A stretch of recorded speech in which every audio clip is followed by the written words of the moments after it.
We really want to address now what is driving this change. Is it coming from consumers? Is it coming from the governments? Is it coming from the big retailers and the big customers? And I think that is quite an important way to almost like address where people are on their sustainability journey, to be able to assess where they see that pressure coming from. Stephen, obviously you have a very big brand and you do a lot of stuff with consumers. You're always all the various consumer events that you go to and the big food and drink shows. What's your? Clearly you have a passion around the regenerative farming side of it, but putting your branded hat on in terms of all the Instagram stuff you do and all the great imagery that your brand has. How important do you? Well, go on, you answer the question. Where does the consumer sit in terms of your reason for doing all this? Well, for me, it's actually been driven more by the science than anything else, certainly on the regen side. It's quite hard to bring these conversations to the consumer when we're trying to be an uplifting lifestyle brand from the south of France. And hey, look at these great table settings. But then to talk about some of the dilemmas we have around climate change and what's going on is kind of a bit counterintuitive to do. But we need to start telling the story. And I think we need to find other brands and mechanisms that we think are going to get that right balance. Certainly, for me, the best thing I ever did was go B Corp, because it made us measure. And when you measure, you can manage. And without that, we was trying to do good things, but didn't have didn't have the guidelines. And when I was just thinking, I need to fly a bit less because that's really bad for my CO2 footprint. But then I realized how much CO2 was coming from my bottles. I was like, oh my gosh, that's the fire I need to put out first. And it's incredible the difference. We reckon we're going to save 3,000 tons just by reducing our bottle waste to 420, like Athena is doing, and which is 1,500 return flights from London to New York in economy. It's like, okay, that puts it in perspective. But the consumer's not asking for it yet. Some of the retailers the retailers aren't asking for it yet. In fact, I'm trying to work with some of the retailers to create a framework so that it can get pushed back to the producers, because it's no good. We can't change the world by ourselves. We need to do it collectively, as we've been talking about.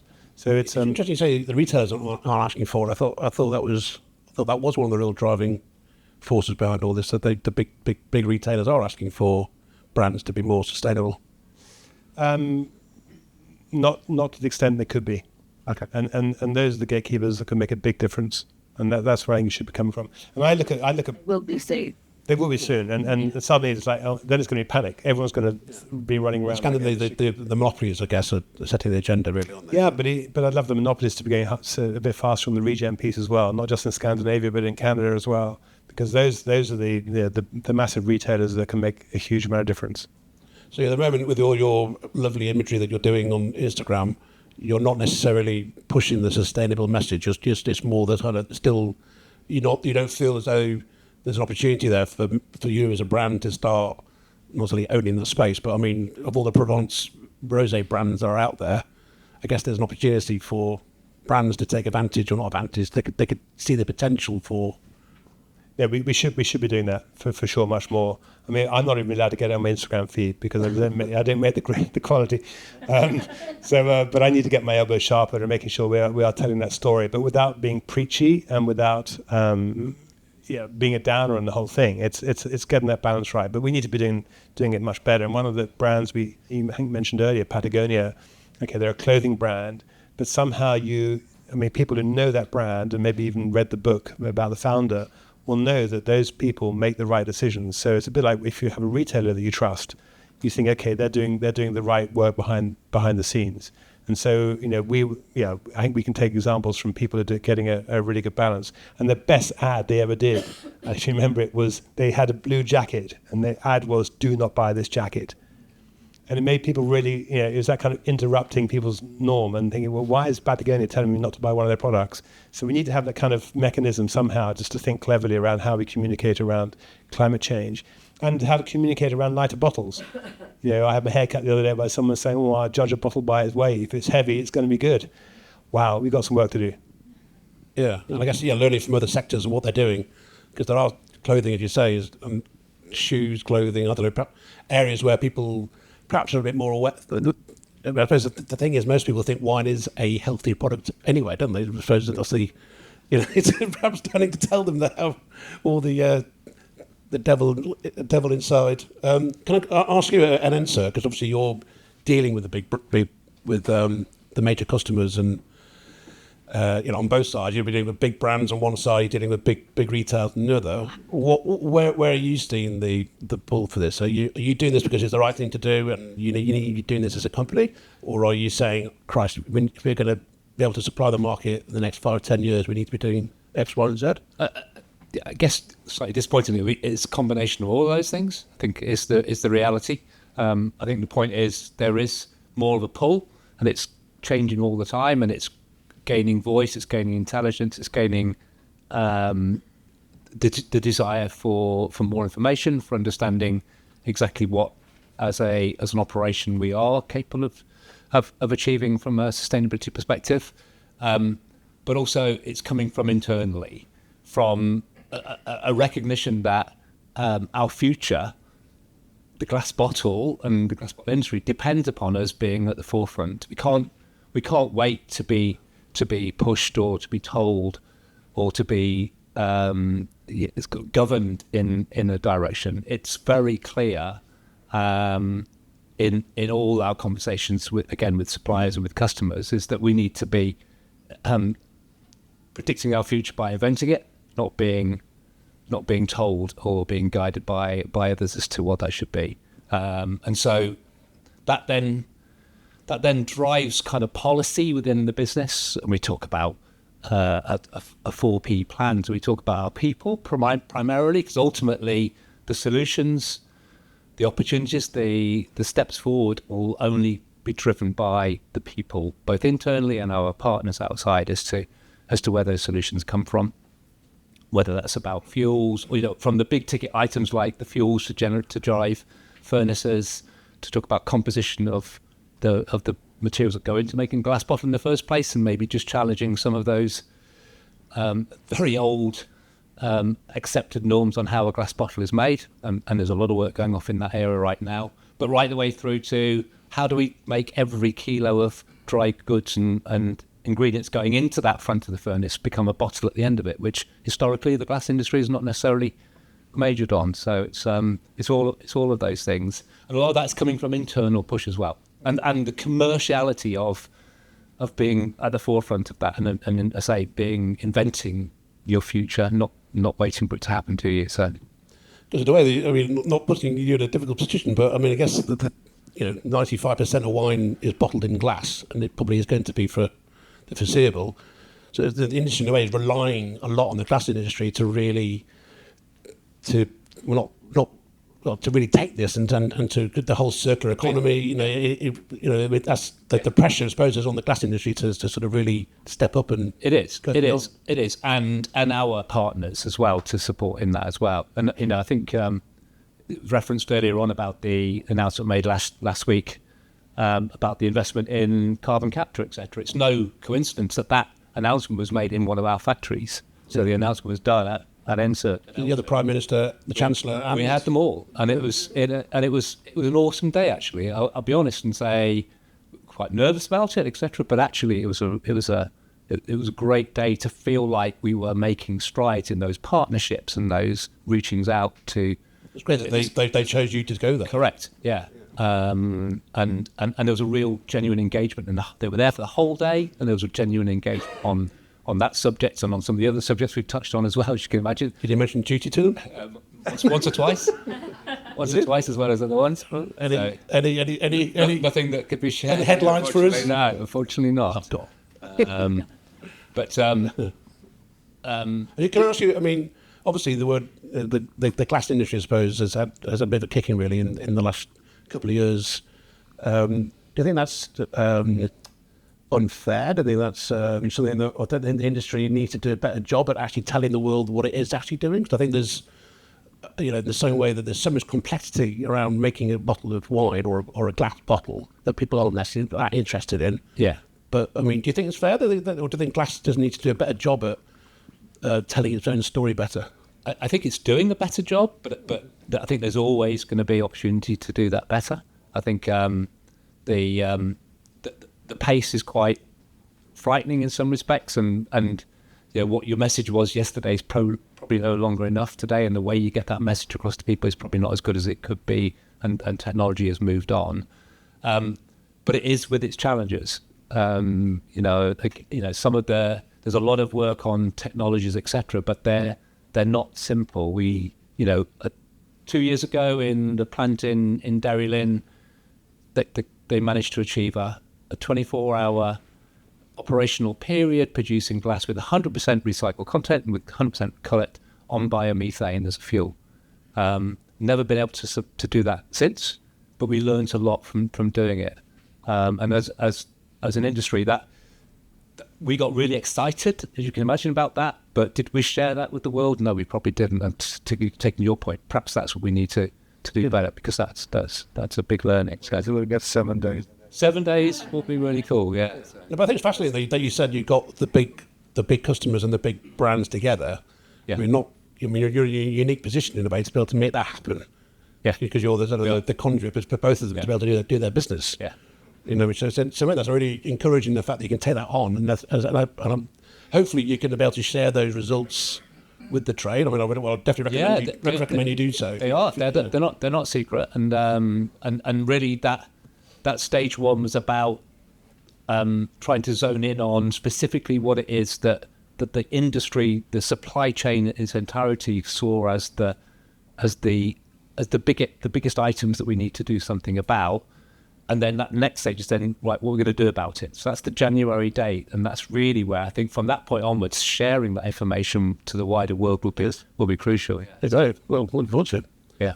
João, can I ask you, in terms of from Alentejo, are you doing this from the motivation, I suppose? I know we did talk about it a little bit in the first session, but with the whole sustainability program, is it something that you're doing because it's the right thing to do, or are you doing it because you want to position that region within Portugal as being the most sustainable when you're talking to customers and talking to consumers? What's sort of where is the whole consumer? It's a bit of both, really. So actually, I think the whole strategy, whatever you want to call it, of sustainable development, is by definition a beyond compliance movement. So it's always none from the regulatory approach. It's not motivated by regulatory approach. It's not motivated by governance. It's motivated by often the private sector going beyond compliance. In our case, and as I would imagine pretty much everywhere else where you've made this kind of initiatives regionally or even by companies individually, it's driven by one aspect, which is survival, because indeed, as it is, it can't carry on. But obviously, on the other hand, because you can then have a competitive advantage, first as a niche, and then obviously these niches keep on growing until it becomes a common sense, a status quo on the sector. But I think I hope you are aware of this, but with the climate change predictions in terms of warming up, average warmings of the planet, and if you look at the two most probable scenarios, which are unfortunately the worst and the really, really worst, you're looking at something in between. With the worst, a loss of yield, something in between 45 to 65% worldwide, and in the worst scenario, between 60 to 80%, meaning that most businesses will close. There's good news for the UK, though, and other regions. Scandinavia, for instance, Canada, where you will become new wine regions well, you are already, but you will increasingly have better weather for it.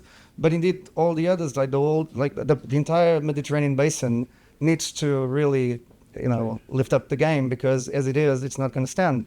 So what we need to do, and what we're doing, and obviously so many others are doing, is boosting resilience, basically. So working with nature, not against nature, in order to indeed create mechanisms that will help us endure a heat wave, for instance, or lack of water from a drought, or the opposite, a bomb of water that falls in the wrong period, and then what do we do with A, the water that falls, and B, with what the water did when it fell. So indeed, if you have an ecosystem that's a little less, or a little better prepared for this, and we have proof, actually, we have several producers here that work with us, they're certified with us, they work on regenerative, they work on organic, they work with FSC forests, the whole shebang.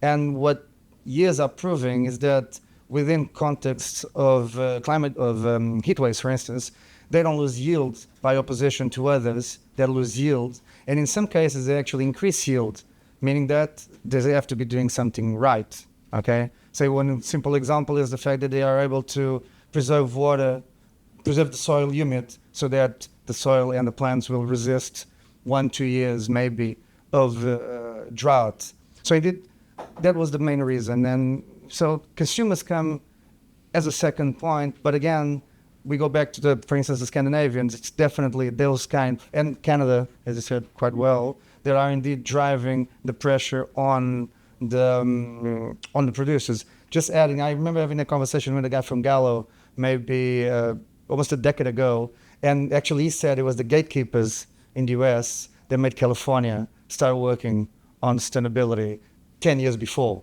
So in the 90s still, so last century, they started working on this because the gatekeepers were asking them to. So indeed, there are good examples of this pressure being chronologically just increasing throughout the decades. The problem is, seems to me, and as you said, it's all very slow. And the consumers that we were talking about that a minute ago, how do we, talk with the consumers? I honestly believe, as we talked in the other session, that we know everything already.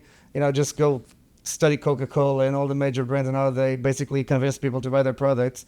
We just need to use the same formula. Formula's already been used and abused. Yeah, actually, there's interesting. There's a guy from the System Balagot who spoke at the Wine Future event in Portugal. Was it end of last year? Was it? Yeah, and he was saying basically, obviously we all live in a wine bubble, but he was saying that they're doing that across categories. So it's kind of obviously they're doing it in soft drinks, they're doing it in crisps and laundry and hair care or whatever. And I suppose that means they're working with people like Unilever and Procter & Gamble and the big guys. So I guess a lot of this customer push will come, I suppose, from what happens in other categories will come to wine. I suppose wine is that fair point. Yeah, if I may share, I had this experience once. I was in Berlin in a conference called Sustainability Leaders back in 2019 or 18, and there was this panel on recyclability on why don't consumers recycle? And you had the heads of corporate responsibility of Nestle, of Coca-Cola, BASF, Tata Steel, and HP, I believe. And they were saying, oh my God, we do everything we can, but the people, they just don't want to recycle. And so nobody knew me. My boss was there, so I can say whatever I want. So I asked the question. I'm very not usually politically correct. So I asked him, but if you're so concerned, and probably the five of you, your marketing budgets are bigger than many countries in the world, GDPs. So if you're so concerned in having people, recycling, why don't you convince them to recycle the same way you convince them to buy their products? And in fact, the Nestle lady said, because people want to buy our products. They're not interested in recycling, according to us. So which market was that? Which market was that in? Which market was that for? What do you mean? No, it was cross-sectional. It was a brand. It was let's say the World Sustainability kind of conferences with the biggest companies in the world. Okay. And indeed, they go. You know how to do it, but ultimately, it's your, I guess, shareholders' opinion that lasts. Well, my wife's American, and I spend half my life recycling, but we're getting told off for not recycling. Can I ask that beyond zero? I mean, where do you sit in terms of that whole customer versus consumer, in terms of who's driving this debate, or are either side driving the debate? Yeah, very good. So I'm going to come at it from two different directions, if that's okay. So land management, be you a farmer, viticulturalist, orchard grower, any land management is uniquely placed in that you can not only reduce your emissions, but you can also remove carbon and put it into the soils and the biomass and trees and all those things that we've talked about already. So what we try and encourage is to be the drivers of change. What we do is we work with farmers and land managers to get to their net zero position, and do so through a series of different interventions. And we've defined scope 1, 2, and 3, and we've defined what goes into scope 3, and I'd love to have a chat with you about it afterwards. But we can be the leaders of change. We can be the leaders who can demonstrate to consumers what is possible. But let's go to the consumer end. So we're in a climate emergency, right? So we all know that. If you don't believe that, see me afterwards and we'll have a chat. And there's all sorts of theories of how we got there. You know, population's grown because of oil and health and food and stuff. And, you know, well, population in itself isn't the problem. Then we look at consumption and what people have consumed. And that is starting to get to the nub of the issue.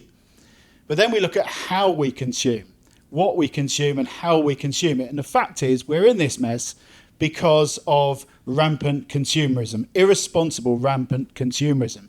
So what we need is to reverse that trend.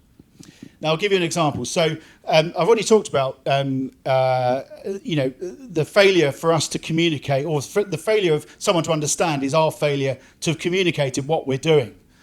And we need to be better at this up and down the supply chain. I'll give you a bit of an example. So about, 15, 20 years ago, we had the global CEO of Walmart come to our farm, a chap called Lee something or other, I can't remember his surname. 2 weeks before, we'd had the king. He was Prince Charles back then. And the chap from Walmart came with considerably more security than the king. The reason is because wherever he goes, no one likes him because they're continually turning over their suppliers. I'm getting to the point. And he sat me down. We were having a cup of tea. I mean, he was an American guy. We were having a cup of tea in my parents' sitting room and with a slice of cake, proper English farming scene. And he said to me, Doug, I'll give you one word of advice. He said, develop a brand. Don't tell anybody else I've told you this, but develop a brand. And he gave me the example of Tide washing powder. And in the States, Tide is one of the biggest washing powder brands. And Walmart were busy beating them up over price and supply. And Tide said, do you know what? Not going to accept this. We are going to...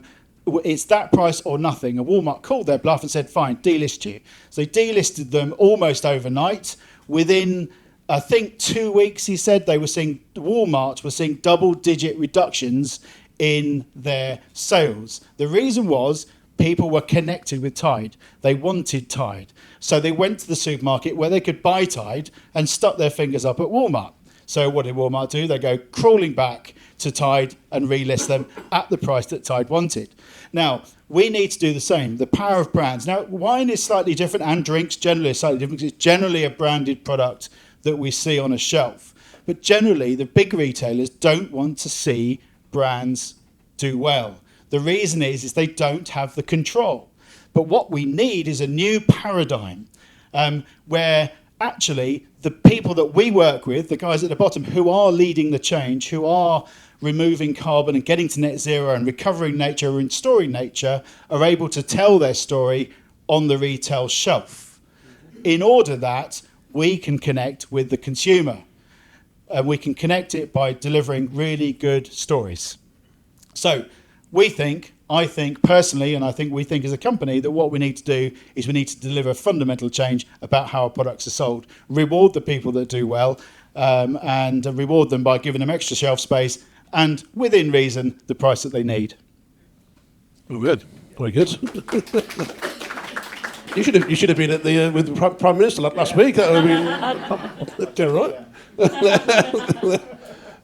Is there any? I think that should be the challenge for Stefan. He's done already very well with Mirabeau, but that's your next challenge. Yeah. The next 5 years, we'll come back and ask. But actually, an interesting extension to that is to start heroing the farmers much more. And in the world of television, we see the chefs being heroed as they're the ones with the big TV shows and making the big money. In the world of wine, we often hero the winemaker. Let's start heroing the farmers. I mean, Jeremy Clarkson, you said earlier, give him his due, he probably... Yeah, let's not hero him anymore. He's helping that conversation in terms of... We need a few more, if I do get statements. Well, actually, and one brand that I think is doing a great job, that actually, and he's now managing some of Clarkson's fields, is Andy Cato with Wild Farmed. He's, I think, done more to promote the regenerative agenda in British grocers and in British consciousness than I think anybody else. So I'm looking to hook up with him. Bread, wine, there's a connection there. Any thoughts from the floor in terms of question? Yeah, bit of a controversial point here, I think, based on what's just been discussed. I massively agree with the point you mentioned about CSR programs making consumers change their behaviour, making, big brands doing activity that's changing people to be more environmentally minded. Personally, I'm not so sure that we do need to be communicating more about what we're doing from a sustainability perspective ourselves. Because I think consumers, they want to buy wine for enjoyment.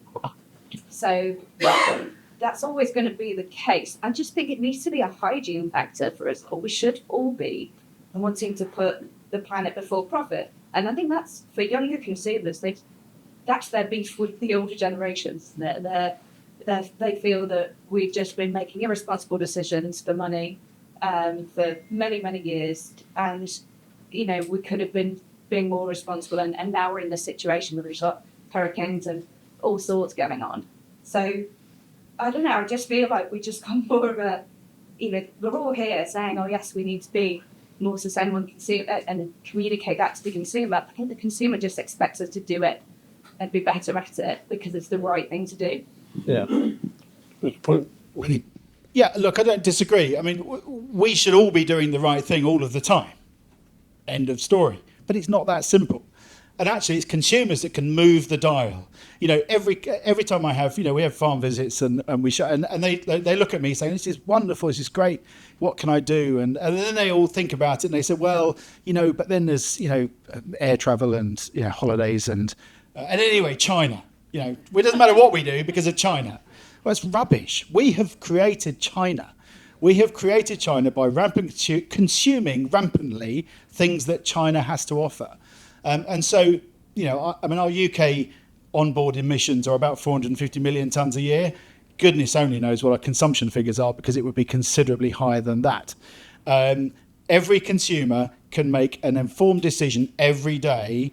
And our responsibility, I think, is to communicate why they should be making better decisions, different decisions. There's a man in the corner who always does the right thing. Barry. Barry Dix from Waitrose. Corner. Stand or Stand, yeah, Chief's gone.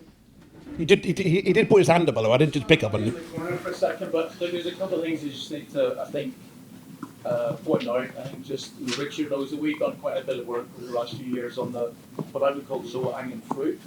So things like light-weighting glass, moving straw bottles, the cans, look at cork and capsules. So there's a bunch of kind of pragmatic and practical things that I think we've kind of cracked on to do, and a lot of those, I think, I really like to point out a hygiene factor. So in terms of where the consumer is and the customer is, they actually look at a bottle of wine and think it's amazing. They can take a glass bottle and put it into their curbside recycling. That's amazing.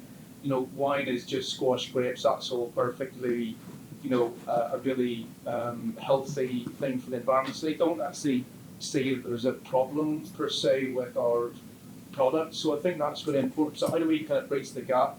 And I think there's a bunch of stuff that we've just got to crack on and do, all the things that I just talked about. And then, the position that Judith, very well, summed up where we are. We're into kind of the meat of the tricky stuff now. This is in the quite hard box. I think the stuff that we have been doing is, being in the reasonably, let's just get on and do it, box. So I think we are in the meat of it, which is how do we figure out where the problems are and address those and get stuck into all of that data and reporting and how do we collaborate. As Judith said, not just in wine, we're working in the FMCG environment of food and drink. So the wine industry is a very fragmented place without a lot of kind of public resource that can do this communication. So I think that the FMCG companies will do a lot of the work to communicate to the customers. So you can see on the Cairns chips, it actually says regen farming now. I bought a box of whole rice the other day and it said regeneratively farmed. So some of those stories I think will start to be communicated by the big FMCG thing. I think the other bit to remember is all the things that we've got to do to comply with the legal governance and also our kind of codes. But and I think who's leading it to your question, Richard, I think it is ethically minded retailers, not only in the UK but globally. We've already started to speak to, Consistent Lager or Whole Foods in the US. So there is a bit of a charge from those ethically minded retailers to push and those big FMCG corporates. You can probably give me the context, like the companies, they're more beholden to the sort of especially carbon footprint, isn't that right? So they really got to kind of show to their shareholders what they're doing on that front. So I think that's really important. So I think there is the hygiene stuff that we just got to crack on and do. And then how do we kind of get through to consumers? I said, I don't think there's a problem at the minute with all of that stuff, glass, bulk shipment, carbon footprint. They don't see that. So I think that the emotional bits that have a real opportunity to talk to the consumer, which is regen, which I think brilliant, because it talks about the benefit of farming in a particular way. And that's just way more emotive. It's like, I'm taking dead soil, making it live. There's insects and worms and bees and birds and hedgehogs. That stuff has resonance and has a real opportunity to kind of tell the story. But I think the other stuff, I don't think it's super sexy, and I don't think consumers are massively interested in it. So I think we've got to concentrate on the stuff like even Cork Forest. Like that's kind of an old good story, as is regen farming, the way that we kind of treat the agricultural land. As Jude said, it's the second biggest carbon emitter on the planet. So it's the big emotive place where we can tell great stories and it has the most amount of impact, or the second biggest amount of impact. So I think we just got to be really careful how we kind of go forward as an industry. As I say, we need to evaluate. We also need to be mindful that we're in a free space. Almost like we need a conference with everyone in the same room. Can I just come back on one point? To kind of continue our discussion on what else we're doing. So I would hope that we're kind of leading that space, and we've just said that we're going to work with 2,000 key stakeholders, how they work on a regen basis going forward. So we're kind of pushing and leading that space. I think as a business we see that there's an opportunity there, and it's a bit like a lot of this we don't quite understand how it's going to work totally, but we feel like it's the right thing to do. Feel that a great place to kind of start. Thanks, Barry. Really good. And I think also big round of applause for yourself in particular, because I know you've spoken on a number of conferences and panels and shared what Waitrose are doing. And I think, with all due respect to some of the other bigger retailers, it would be great to have more Barry Dicks in each of the big retailers who are willing to actually tell us what Tesco are doing, as does Sainsbury's, Lidl, Aldi. And I think too many of them don't come or don't speak out. Barry is on another panel tomorrow at the exhibition, so if you want to hear more from Barry. Yeah. It's not like Tesco's and Sainsbury's are under pressure, especially in the carbon footprint. They've got to go forward there, haven't they? Yeah.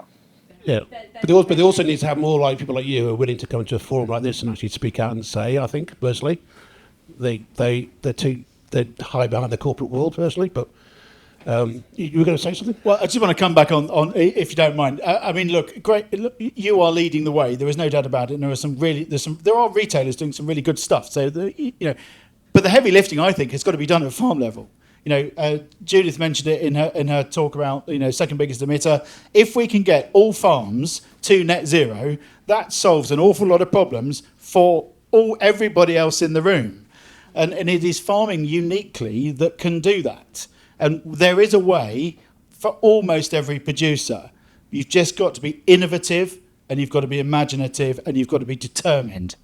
So I got really interested when it comes to that a few weeks ago. For example, try not to name any names, Coca-Cola.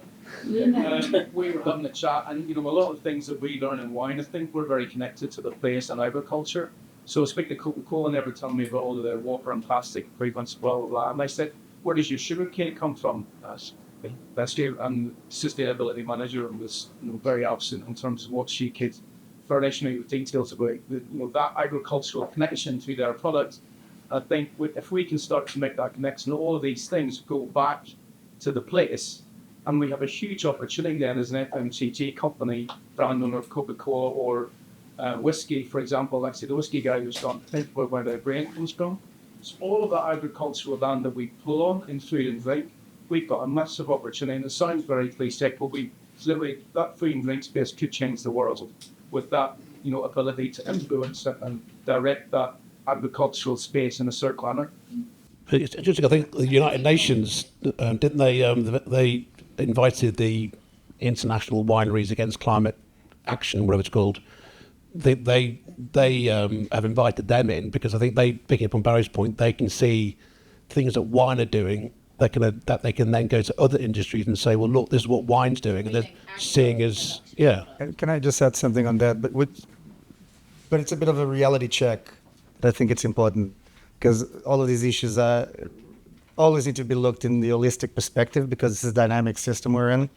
And so those 25% approximately emissions worldwide that are responsible of agriculture, roughly half is dairy sector.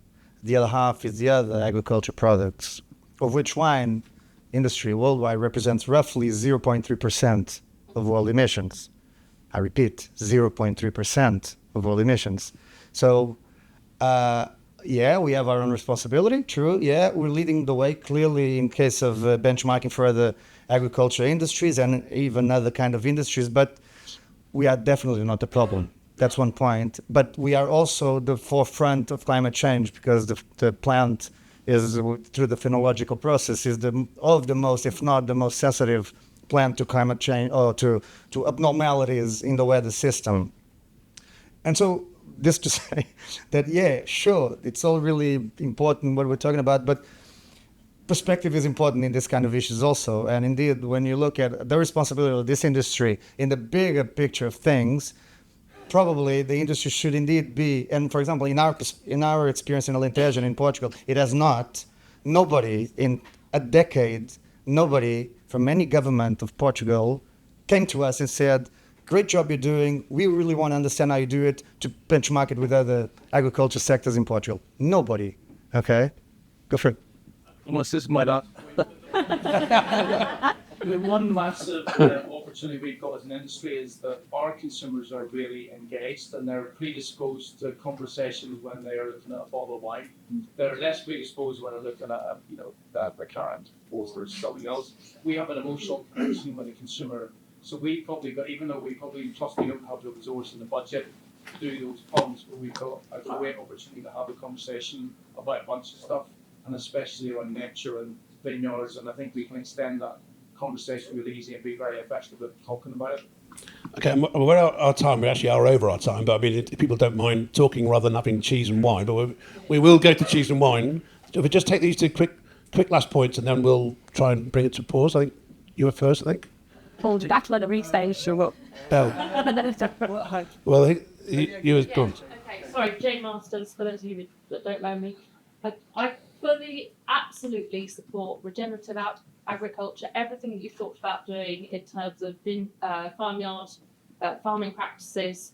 I just want to restate what was said earlier, and one of the big hotspots for wine is the fact that it is in highly heavy, energy-intensive bottles, and it is shipped around the world. So 1 in every 2 bottles of the global wine production is sold in another country of origin.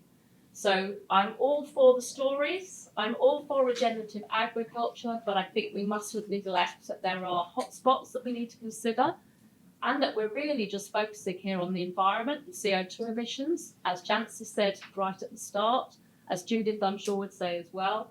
There's the social aspect and there's the economic aspect, and all of these things need to be, the messages need to be consistent, they need to be dotted across to the customers as a whole. We should not, I believe, focus on just one aspect because it makes a nice story. Brilliant. Okay, thank you. And I suppose tomorrow's event, people hopefully will have lots of those kind of discussions as well. So the final thought from you. Yeah, I was just going to add on to what Barry was saying about the responsibility of the retailer here. I think in terms of paying fairly for what they buy. If you think about how procurement has changed over the last 30 years, 30 years ago it was all about price. Then we've gone into procurement being about, okay, well, it's price, but actually we need you to do these compliance things for us. And now procurement is, actually we need you to do all those things, plus save the world for us. Yes. And lower your alcohol. And lower alcohol. So it's all on the producer, it's all on the farmer. And I think one of the things we don't talk enough about is the price that retailers pay, and then the price that retailers are prepared to then sell those things for. So I just want to say one thing, which is you've all perfectly encapsulated exactly what this session is about: creating value, which comes down to price, and the exact reason for having this panel, which is that the 2 biggest impacts of the drinks industry are the top of the funnel, it's glass, the bottom of the funnel, it's the mitigation of that through soil health and through the land that we are rooted in. And I think those 3 points wrap it up nice, so beautifully, because that's exactly what the absolute priorities have to be for the industry. Well, that's it. Great job. Marvellous. Thank you. Well done. Well done. Very articulate as well. Oh, go on. No, she said, marvellously finished. No. A little retailer. Go on then. And that so for those of you that don't know, I work for Logistic Wine. I have many years ago worked for Marks and Spencer, so I have a bit of retail experience. And I agree with some of what Dom says about retailers and impacts on economic sustainability. I would also, though, say that as a buyer, we are having big branded people coming and wanting to discount and offer prices to gain market share or for whatever reason. And that, you know, as a buyer, you cannot ignore. You have to offer your customers value for money, and that is, if someone is offering you a price, then what do you say? Oh no, I'd like to pay £5 more. If they're coming to you, it's their choice. Yeah. Yeah. But that has an impact on all the other people in a given region. So in Bordeaux, for example, where people are struggling, Rioja is another one. There's lots of different regions where prices are suffering. It's not all down to retail. Brilliant. Well, having just had a go at retailers for not speaking out, no, it was really good. Thank you. Brilliant insights. And I say, I think food for thought in terms of, well, obviously tomorrow. I mean, I don't know how many people are going tomorrow. If you're not going tomorrow, there's a big trade fair happening where all the members here will be there, and obviously lots of other exhibitors and suppliers at St Mary's in London. So if you're not going there tomorrow, you can register. It's on the website, and there'll be more talks and panels and discussions there. But just to say thanks a lot to everybody for all your time. For those who can stay, we're then going to have a little sort of 5-10 minute break, and they're going to somehow take all these chairs out and bring wine and cheese in. Sustainable cheese. But thank you to Jancis and Judith in particular for their keynote addresses, and obviously to our wonderful panel for their 2 times over. So,